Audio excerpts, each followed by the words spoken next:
nemeye nta gahato ko wowe Wibabara Vestine umbera umugore. Nemeye nta gahato ko wowe Kagabo Innocent umbera umugabo.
Abageni turabakiriye umunsi n'uwanyu.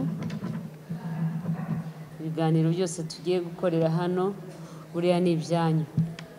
Nizera neza yuko biza kugenda neza kandi icyemezo mwafashe mu by'ukuri kikaba ari icyemezo kidasubira inyuma. Gushyingira rero, ishyingira rikorewe mu butegetsi bwite bwa leta rishobora kubanzirizwa n'imihango gakondo ishingiye cyane ku muco, aho habaho igihe cyiza cyo kurambagiza, gufata irembo ndetse no gusaba no gukwa. Umuhango rero wo gusaba no gufata irembo uhuza imiryango y'abifuza gushyingirwa, cyane cyane kugira ngo barebe ko nta nzitizi ishobora kuba ihari hagati y'imiryango, ariko kandi habaho n'igihe cyo gurambagiza. Ndizera yuko Kagabo yarambagije, ariko kandi n'abakobwa bararambagizwa ndetse bagashima, kugira ngo cya gihe cyo kurambagiza kwanyu kibe igihe mu by'ukuri cyo gufata icyemezo nyacyo, kuko icyemezo muba mufashe ni icyemezo kidasubira inyuma, kandi aho buri wese atazavuga ati iyo mbimenye. Igihe cyo kurambagiza rero naho buri wese amenya imico n'indangagaciro za mugenzi we, kugira ngo urugendo mugiye gufatanya ruba urugendo rwo kunganirana mu mbaraga, naho yewe waba ufite n'intege nke kugira ngo muze gufatanya kubaka umuryango. Buri wese rero abanza gusobanukirwa imico n'ingeso za mugenzi we, kugira ngo imibanire yanyu itazagira inkomyi turutse ku kutamenyana. Ariko kandi nagira ngo mbibutse yuko mu by'ukuri urugo ruramba rurushingiye ku rukundo. Urukundo ni rwo rutuma wihanganira mugenzi wawe, ni rwo rutuma n'icyo utabashije gukora nawe ashobora kukwihanganira. Umuryango rero tubifuriza ni umuryango utekanye, kandi umuryango w'abawugana wose bazaba bifuza mu by'ukuri kuwugendera, kuko ari umuryango w'amahoro. Ibyo rero ntibigirwamo uruhare n'undi uwo ari we wese keretse mwebwe mugiye gushyingirwa. Ibyo nabivugiraga ko kenshi bishingiye ku muco wacu kandi koko mwiza, ariko uyu munsi mwaje kugira ngo tubabwire n'icyo amategeko ateganya. Rimwe na rimwe bajya batubwira ngo ibyo bagitifu tuvuga ngo bageni ntago mubyumva, ariko ngira ngo mwenda abona mubyumva, muribona byumve neza. ntimuze no gutinya babaherekeje nimwumva amategeko abasaba ibintu biremereye mumbwire muti reka tubanze tugende tubitekerezeho neza kugira ngo kubaka kwanyu kuzaba kubaka mwafasheho icyemezo. Iyo turebye mu itegeko nshinga rya Repubulika y'u Rwanda ryo kuwa 4 Kamena 2003 nkuko ryavuguruwe na 15 mu ngingo ya 17 uburenganzira bwo gushyingirwa no kugira umuryango urengerwa na leta, kandi mu ngingo ya 18 umuryango ari shingiro kamere n'imbaraga abanyarwanda urengerwa na leta.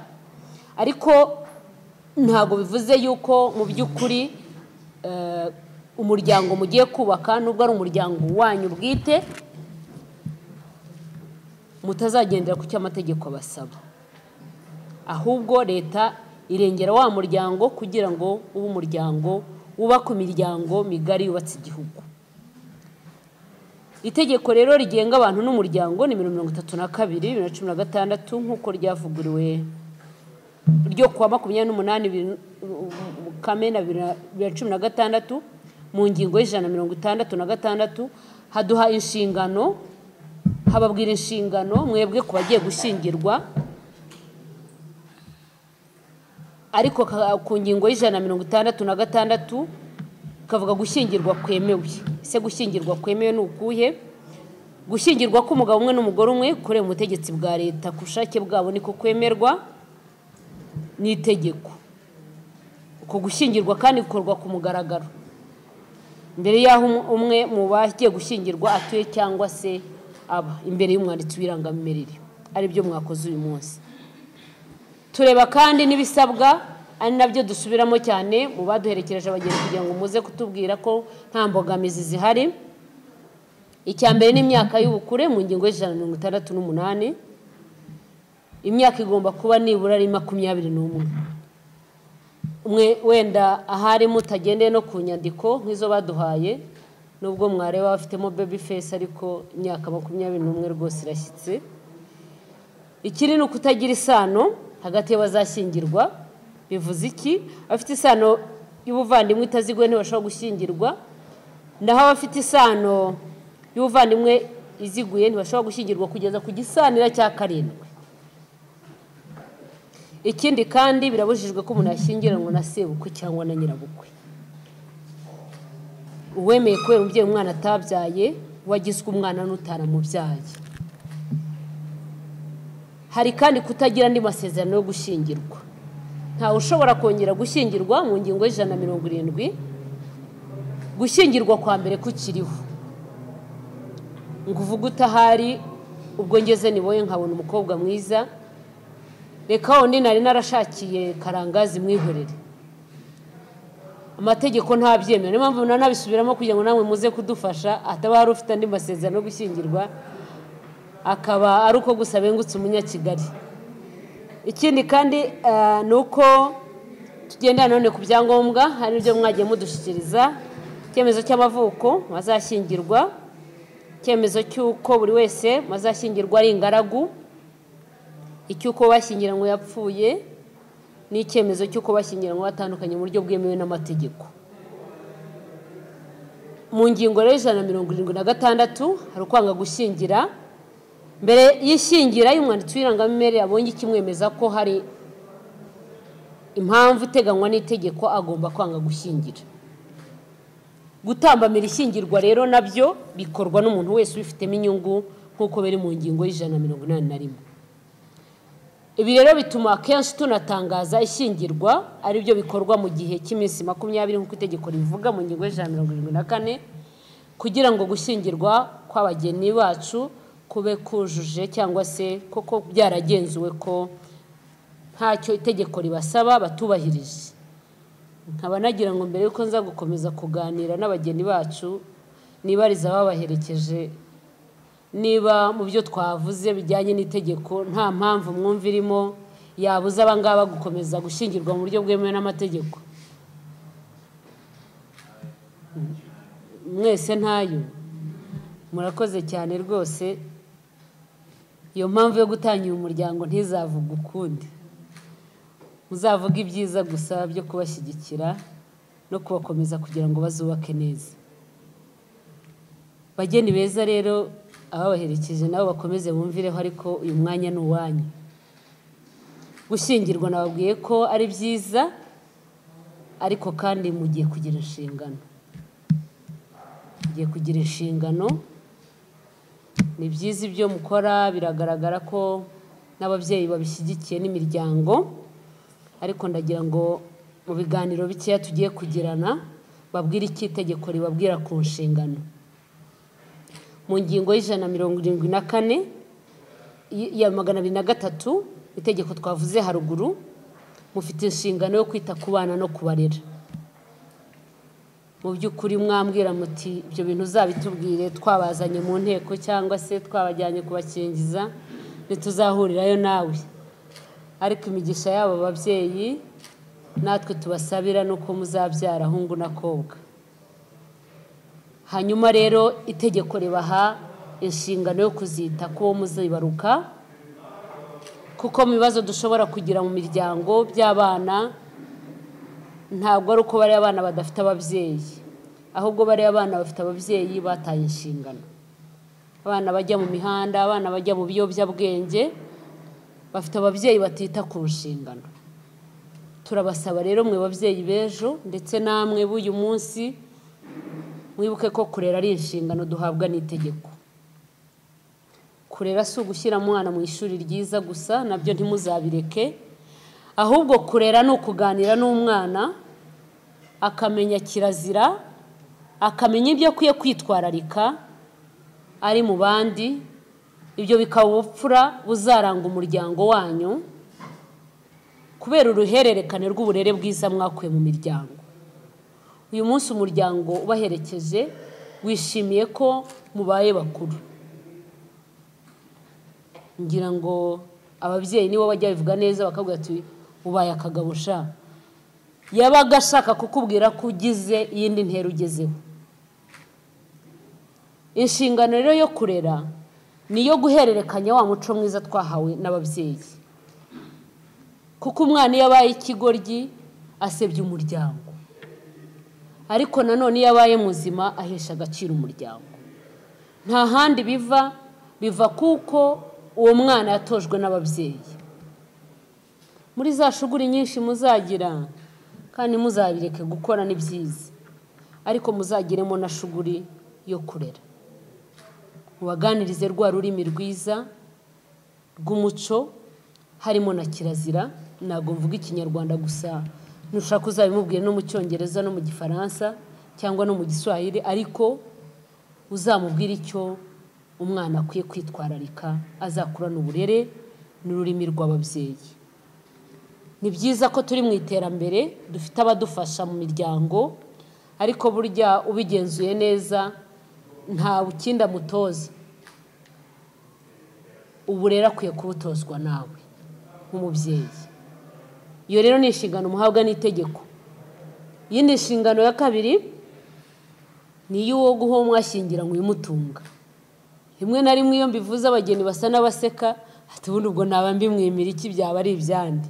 Ariko aho nahari rwa rukundo, nutanabikora kubw'uko ari urukundo, kuko nabyo bijya bigeraho bikabaho, uzabikore wibuka ko ari inshingano. Guha uwo mwashyingiranywe, guha uwo mubana ibimutunga ni inshingano, kandi buri wese mu bashyingiranywe agomba kugira uruhare mu bitunga urugo bikurikije uburyo n'amikoro ye. Aya mazu y'i Kigali nubwo mubona yose asakaje ibisenge bimeze kimwe, ariko burya amikoro ari imbere ntabwo ari amwe.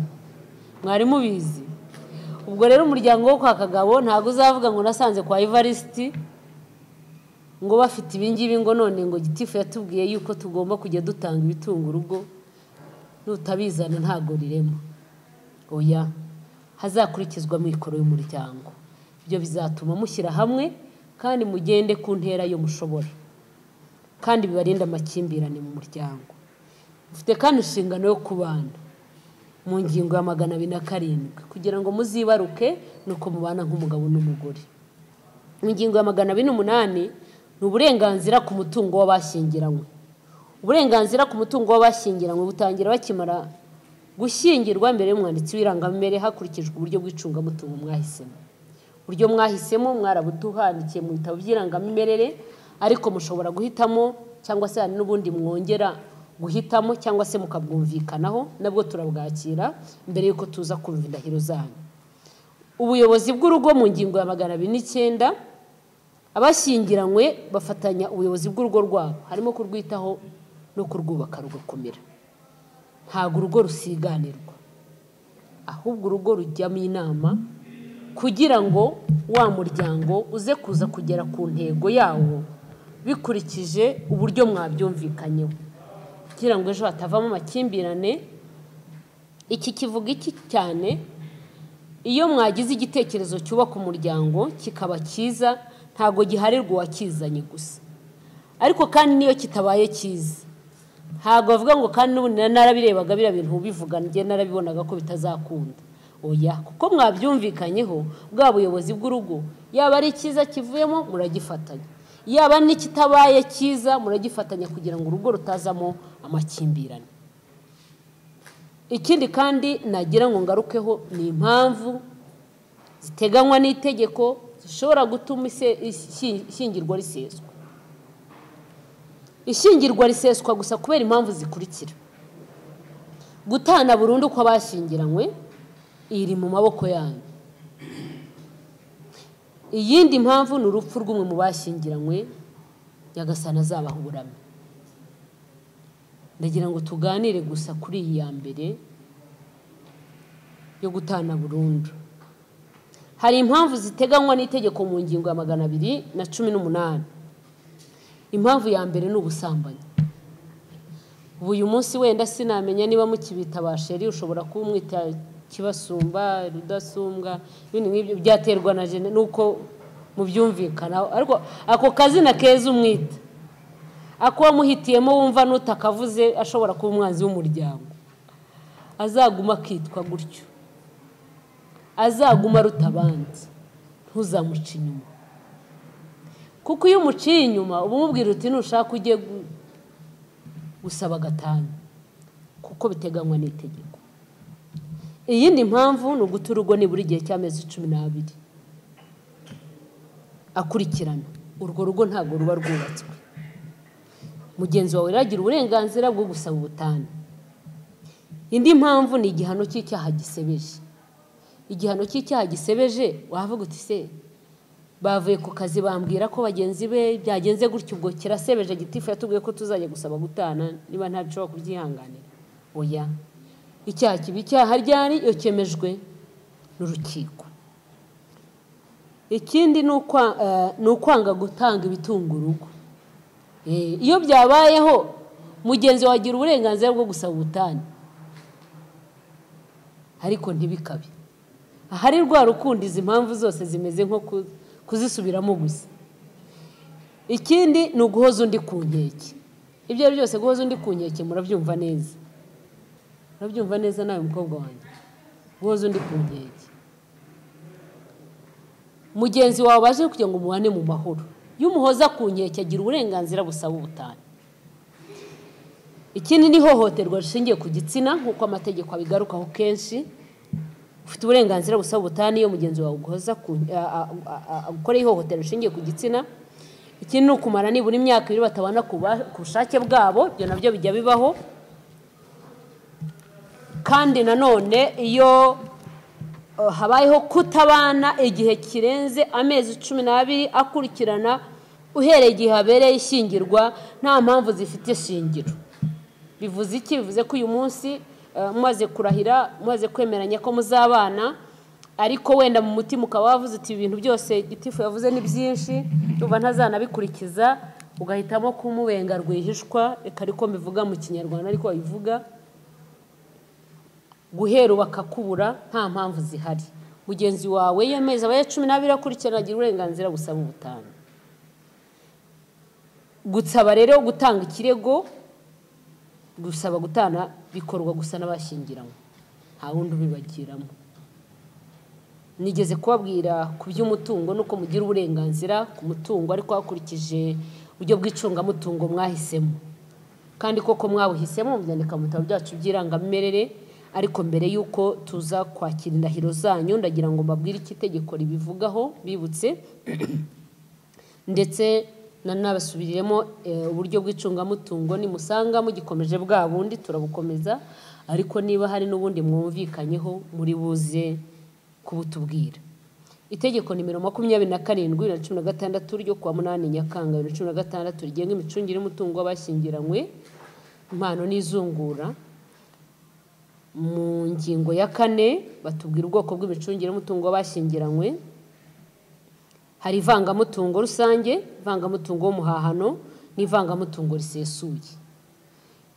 Uburyo bwo ko ari butatu itegeko risobanura gutya: iyo ari ivangamutungo rusange ni amasezerano abashyingiranywe bagirana bakumvikana gushyira hamwe umutungo wabo wose, bagira uburenganzira bungana ku mutungo. Ijambo rikomeye ririmo ni uko mubyumvikanaho, nizere ko mwabyumvikanyeho. Hanyuma si yo mubyumvikanyeho ariko mbere hakaba hari uwafashe umwenda kandi mugiye kugira uburenganzira bungana ku mutungo. Mu ngingo ya 7 abashyingiranywe bafatanya kwishyura imyenda yafashwe mbere na nyuma yo gushyingirwa. Ntago mubwira ngo icyo yakoresheje sinkizi ngo sinamenya aho yanyuze uzirwanyeho, oya, mufatanya kwishyura umwenda wafashwe mbere n'ufashwe nyuma kuko mwagize ivangamutungo rusange. Naho ivangamutungo w'umuhahano, ivangamutungo w'umuhahano ni amasezerano abashyingiranywe bagirana bakumvikana gushyira hamwe umutungo bazahaha bari kumwe kuva ku munsi w'ishyingirwa, kimwe n'ibyo bungutse mu mibanire yabo, bakorera hamwe cyangwa buri wese ku giti cye, byaba impano cyangwa ibisunguru. Aha naho bigaruka ko ari amasezerano mwebwe mwumvikanaho. Hanyuma ivanguramutungo risesuye nabwo ni amasezerano abashyingiranywe bagirana bakumvikana gufatanya gutunga urugo rwabo.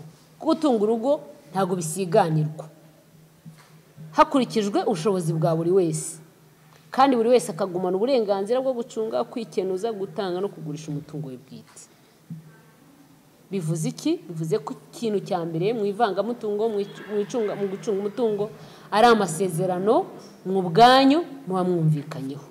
Igihe kimwe hari kuwa 4 nari ndahantu nari ntaraza gusezeranya, nari gitifu, numva umukobwa afashe telefone ati ntago nzabyemera giye sinabyumva. Ngira ngo nyine ni ibisanzwe ariko ati ibintu vanguramutungo vangamutungo, numva avuga ibintu nsanzwe mvuga, mba interested kugira ngo numve icyo ngewe narabyanze sinzi impamvu. Hari kuwa 4 ndavuga ngo nawe bari buze kwa gitifu, kandi kugeza aya masaha byari nko mu masaha 5 bari batarabyumvikanaho, ariko mwebwe nizere ko mwabyumvikanyeho. Ndavuga nti wenda muri iyi telefone biraza kumvikanwaho kugira ngo hatazamo imbogamizi uko hari uwaba yararushije indi mbaraga se ko ntazo mutabyumvikanyeho. So buryo rero mwashyizemo ivangamutungo kubabaza munsubize n'ijwi riranguruye, kandi buri wese araza kunsubiza ku giti cye. Ubu ngubu nta bufatanye buriho. Ambwira ati turacyabikomeje cyangwa hari ibindi twahinduye. Kagabo Innocent na Wibabara Vestine muracyabukomeje? Yego. Vestine se we muracyabukomeje? Turacyabukomeje. Mwumvise icyo amategeko abasaba. Uba hasigaye nahanyu, ntimuterwe ubwoba n'abo bantu babaherekeje. Shaka turabasezera, turabagurira fanta bagenda, ariko ntimufate icyemezo mutazakurikiza. Ubu umwanya n'uwanyu nimuza kuvuga muti koko biriya bintu byose amategeko asaba genza bikurikiza, turi babone mutambuka hano murahiri. Ariko mushobora no kutubwira muti turumva ari byinshi reka tubanze tubyigeho neza, nta mpamvu yo gufata icyemezo gihubukiweho n'uburenganzira bwanyu. Ubwo rero uyu mwanya n'uwanyu, niba muri tayari mwumva icyo amategeko abasaba muzagikurikiza, turababona mutambuka muza ahangaha. Mubatera icyugazi mubihorera, icyemezo ni cyabo, ni cya Kagabo na Vestine. Uwo mwanya n'uwanyu. Njyewe Kagabo Innocent maze kumva icyo amategeko ategeka abashyingiranywe, nemeye nta gahato ko wowe Wibabara Vestine umbera umugore tukazabana uko twabyemeje, kandi dukurikije uko amategeko ya Repubulika y'u Rwanda abiteganya. Umushimire rwose. Njyewe Wibabara Vestine maze kumva icyo amategeko ategeka abashyingiranywe, nemeye nta gahato ko wowe Kagabo Innocent mbera umugabo, tukazabana uko twabyiyemeje kandi dukurikije uko amategeko ya Repubulika y'u Rwanda abiteganya. Harakoze cyane. Murabishyiraho umukono.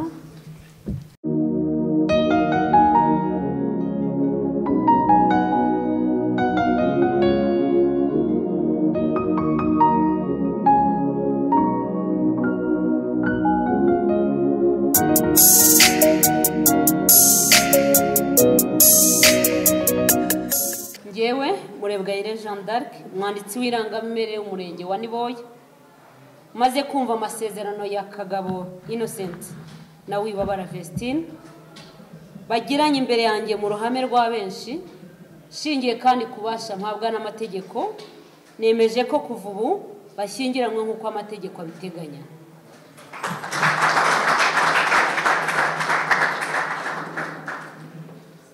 Ayo mashyi yose ni ayanyu, arabakira mu muryango mugari, ababwira ngo muzubake rukomeye. Félicitations, congratulations.